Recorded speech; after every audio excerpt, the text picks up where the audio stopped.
This is Dr. Kraus with a quick review of partial fraction expansion for my automatic control students. I had someone with a question about the homework that just kind of made me think that this might be a good thing to go over quickly. For example, for the first homework problem, I think it is, if you had p over s plus p as your transfer function, and we're doing step responses, so our input is 1 over s, then it turns out that the output is 1 over s, obviously, times p over s plus p.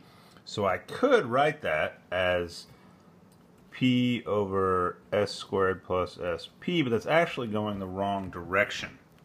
The key with partial fraction expansion is to factor the denominator until I have the terms that I'm going to need in my partial fraction expansion. So in this case, I would write this as p over s times s plus p.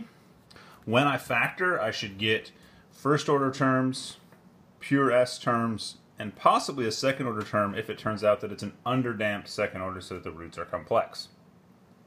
If it's an overdamped second order, then it can be factored into two first order terms. So in this case, I could write this as a over s plus b over s plus p. So I'm taking each root of my denominator and having a corresponding term for something in my partial fraction expansion. Then the way that I would, so then the question is, how do I solve for a and b? I would multiply through by s times s plus p. So over here I'm going to cancel, and I'm just going to get p. For the a term, the s would cancel, and so I would get a times s plus p, and then for the b term, the s plus p's cancel. And there are different ways to do this, but they're all kind of shortcuts that sooner or later might let you down, like the Heaviside cover-up method and those kind of things. Those are just ways to skip algebraic steps to do this faster, but in the end they let you down in certain situations, and you end up having to take derivatives and blah, blah, blah, blah, blah. So if I multiply this out, I get as plus ap plus bs, and if this is going to be true for any power of s, then for any value of s, and for example, it has to be true when s is equal to 0. So I could just take the s equals 0 terms, so on and so forth. And so it has to be true for the individual coefficients on powers of s as well. So I'm putting boxes around my s to the 0 terms and underlining my s to the 1 terms. So my s to the 0 equation tells me that p is equal to a times p, which I can solve for, giving my extraordinary algebra capabilities, as a is equal to 1. And then my s to the first equation just tells me that a plus b has to equal 0, or as plus bs equals 0. Same thing. So the s divides out, and I'm left with this. And so this tells me that b is equal to a negative a, and I'm good to go. So it must be that b is actually a negative 1. So I've got that y of s is equal to 1 over s minus 1 over s plus p, and I can then inverse Laplace that. This will just give me a 1 of t, which is a step response, and this would be a negative e to the negative pt. So it turns out that y of t is 1 of t minus e to the negative pt. And so that would be a free answer to your first homework problem.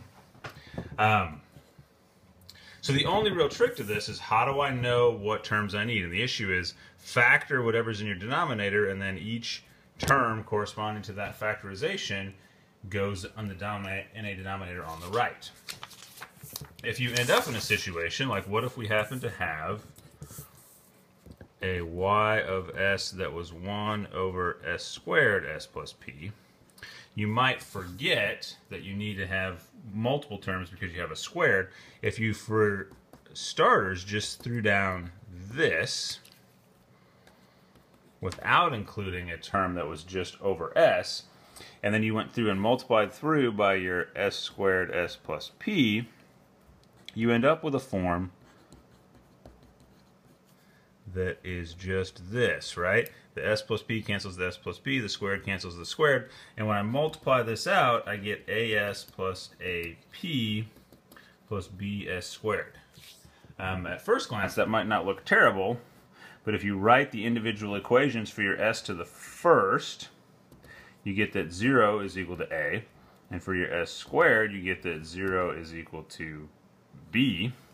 And while those equations are really easy to solve, that means that my response is y is equal to 0, which is not correct. So when I choose a bad form, I get a bad solution, usually showing up like this, where everything goes to 0 or something like that. So instead, in this case, so this is the incorrect way to do this problem. The correct way is to remember that if I happen to have squared terms in my denominator, I need to include not only the squared term, but also, I guess to make this consistent with the previous, I'm going to have this as c over s plus b over s plus p. So I have the squared term over on the left. I need an s to the second and an s to the first term on the right. And now when I multiply through by s squared s plus p, I'm going to get 1 is equal to a times s plus p, which is actually just like before. But I'm going to get a c times s plus p plus a b times s squared. Like I said, there are other ways to do this, but they always involve memorizing special rules and special cases and taking derivatives and blah, blah, blah. It's just not worth the hassle in my mind to memorize those things and then forget them anyways. So when I multiply this out, I get as plus ap plus cs squared plus csp plus bs squared. So now I have s squared terms that can be, if c is equal to minus b, then those will be valid, but they don't have to both be 0. And similarly, I've got an s to the first term here, so c is fixing both of those problems, and then I've got my s to the 0 term. So s to the 0 tells me that 1 is equal to ap, and so in this case, a is equal to 1 over p. And then my s to the first equation says that 0 is equal to a plus cp.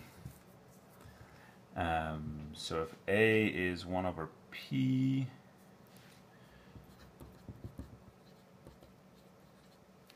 then c will be a negative 1 over p squared. Yeah. Maybe I've screwed up the algebra, but that seems to be working. And then my s squared term just tells me that c plus b is equal to 0, and so b is equal to a negative c. So yeah, like I said, key issue is recognize what terms are in your denominator and then do your partial fraction expansion so that you have the correct corresponding terms over on the right. And if you don't come up with a valid solution, you've chosen an invalid form. Let me do one other quick one to illustrate what I said before about overdamping. What if I had that g of s was equal to 1 over s squared plus 5s plus 6? And I wanted to do this partial fraction expansion of the step response, so u of s is equal to 1 over s, which means that y of s is equal to 1 over s squared plus 5s plus 6. If I'm going to do that, I've got to know what to do with this term. And it turns out you could go in and find zeta, and zeta will turn out to be 1. I happen to know, because I made this problem up, that can also factor into s plus 2 times s plus 3. So this gives me 2s plus 3s, which is the 5s, and 2 times 3, which is 6. So when I go to do this partial fraction expansion, I need to have an a over s plus a b over s plus 2 plus a c over s plus 3. And then if I multiply through by my denominator again, s plus 2, s plus 3, then I get a 1 over here on the left, and then I get a times s plus 2 times s plus 3 plus a b times s plus 3 plus a c times s plus 2. So the s plus 3 cancels, the s plus 2 cancels, the s cancels, like so. And if I multiply this out, I get s squared plus 5s plus 6 plus b s squared plus 3s plus c s squared plus 2s. And so again, I've got s squared terms, in this case 3 of them. I've got s to the first terms, in this case 3 of them as well, and then an s to the 0 term. So 1 is equal to 6a, which tells me that a is equal to 1 over 6, and then 0, so that's s to the 0. My s to the first term, 0 would equal 5a plus 3b plus 2c, and my s squared term, 0 is equal to a plus b plus c. So I've got two equations and two unknowns. I already know a, so I could take 1 over 6 and plug it in there and there. And then I'd have two equations and two unknowns for b and c. Solve that, and then get ready to inverse Laplace. And so y of t would be a times 1 of t plus b e to the negative 2t plus c e to the negative 3t. So again, look at your denominator, multiply through by your s, so you get this form, figure out how to factor it, and then have the partial fraction expansion terms for each pole, or whatever you want to call it, that's in your denominator. It's sort of not a pole because this is the input, not just the transfer function, but one term for each of those factors. And if a non-zero solution exists to the form that you've chosen, you are probably correct.